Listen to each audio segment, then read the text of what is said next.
अस्सलाम वालेकुम everyone. I hope आप लोग सब ठीक ठाक होंगे, मज़े में होंगे। आज मैं आप लोगों के साथ बलून ट्राउज़र की कटिंग और स्टिचिंग शेयर करूंगी। ये 4 साल की बच्ची का ट्राउज़र है। ये हम ऊपर से जो है इसका मार्जिन ले लेंगे। हमने जो इसका नेफ़ा फ़ोल्ड करना है उसके लिए 1.5 इंच, ठीक है। ये छोटी बच्ची का है तो इसलिए 1.5 इंच काफ़ी है। अगर आप चौड़ी इलास्टिक लगा रहे हैं तो फिर 2 इंच लीजिएगा। और इसका जो है आसन, उसका निशान हम लगाएंगे 10.5 पे। तैयार जो है वो 10 हो जाएगा। हम सीधी इससे स्केल से मार्किंग कर लेंगे और इसकी लेंथ मेजर कर लें, आपको जितनी लेंथ चाहिए। मैंने 22.5 तैयार रखनी है तो 22.5 पे निशान लगा लेंगे और इस तरह से हम इससे सीधी लाइन लगा लेंगे। और नीचे से फोल्डिंग के लिए जो है वो हमें तकरीबन 1.5 इंच, और अगर 1 इंच हो तो वो भी काफ़ी है, हमें उतना ही कपड़ा चाहिए, ठीक है। तो अब हम जो है इसकी निशान लगा लेते हैं, इसकी कटिंग कर लेते हैं। हम 10.5 पे निशान लगाएंगे उस तरफ जिस तरफ से हमने फ़ोल्ड किया हुआ है, यानी जो खुली साइड है उस तरफ निशान लगा के 10 पे। उसके आगे मैंने जो है थोड़ा सा मार्जिन लिया है, तकरीबन 1 सवा 1 इंच का, ठीक है। और फिर इस तरह से मैंने हल्की सी गुलाई की शेप दे दी है। इससे जो है वो ट्राउज़र बच्चों के फटते नहीं हैं, क्योंकि बच्चे जो हैं वो खेल कूद में ट्राउज़र अक्सर जो लॉन के होते हैं वो फाड़ लेते हैं। अगर हम इस तरह से कटिंग करेंगे तो ट्राउज़र कभी नहीं फटेगा, खुला होगा और कंफर्टेबल भी बहुत होगा।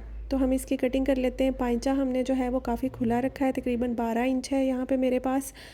तो क्योंकि हमने इसमें चुनट डालने हैं, बलून ट्राउज़र जो है वो इलास्टिक वाला हमने बनाना है, तो फिर हम इसकी जो है वो पाइंचे की ज़्यादा ही मेजरमेंट रखेंगे। यहाँ पे जो है वो हम आसन की स्टिचिंग कर लेते हैं, दोनों तरफ से हम इनको जोड़ लेंगे इस तरह से।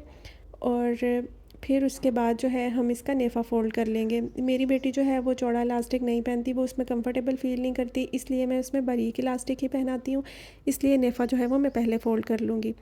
इस तरह से हम इसको फ़ोल्ड कर लेंगे, बस इतना ही जितना इलास्टिक के लिए काफ़ी होगा।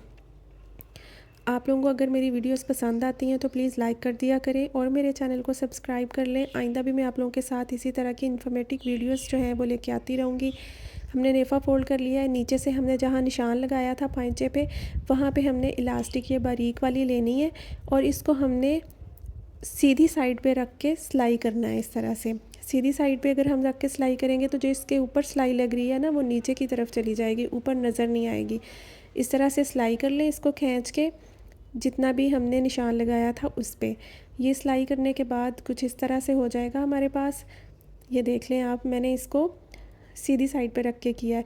फिर हम इसको इस तरह से फ़ोल्ड कर लेंगे सीधी साइड पे। ये जितना भी हमने रखा था एक्स्ट्रा कपड़ा, उसको इस तरह से फ़ोल्ड करके खींच के हमने अच्छे से नीटनेस के साथ सिलाइयाँ लगा लेनी है। इस तरह से जो है वो जो हमने इलास्टिक पे सिलाई लगाई थी ना, वो नीचे चली गई है। और उसको लगाने का मकसद ये था कि जो है सम टाइम हम जब फ़ोल्ड करते हैं ना, अंदर इलास्टिक मुड़ जाती है, बल पड़ जाते हैं इलास्टिक को अंदर, और वो बहुत बुरी लगती है। हम जब प्रेस करते हैं फिर भी वो सही नहीं रहती और बच्चे भी उससे कंफर्टेबल फ़ील नहीं करते, क्योंकि उससे ना एक अजीब सी लुक आने लगती है और चुभती भी है अगर बैठे तो। इस तरह अगर हम सिलाई लगा के इस तरह से फ़ोल्ड करेंगे तो इलास्टिक अपनी जगह पे है, पक्की हो जाएगी और कभी भी नहीं मुड़ेगी, ना धुलाई के बाद और कभी भी नहीं मुड़ेगी, बिल्कुल सही रहेगी। तो इस तरह से ये भी एक ट्रिक है जो आप लोगों के लिए मेरे ख़्याल में मुफीद साबित होगा। तो हम अब इसकी जो है वो दरमियान वाली जो है सिलाई लगा लेते हैं। ये इसकी कंप्लीट लुक है। देखें कितना इजी तरीके से मैंने आप लोगों को समझा दिया है। आप लोग भी ज़रूर बनाइएगा। इस समर में जो है वो टॉप ट्रेंडिंग पे है, बच्चों में भी और बड़ों में भी है, लेकिन बच्चों में तो बहुत ज़्यादा है। ये टॉप जो है वो मैंने प्रीवियस वीडियो में शेयर की थी।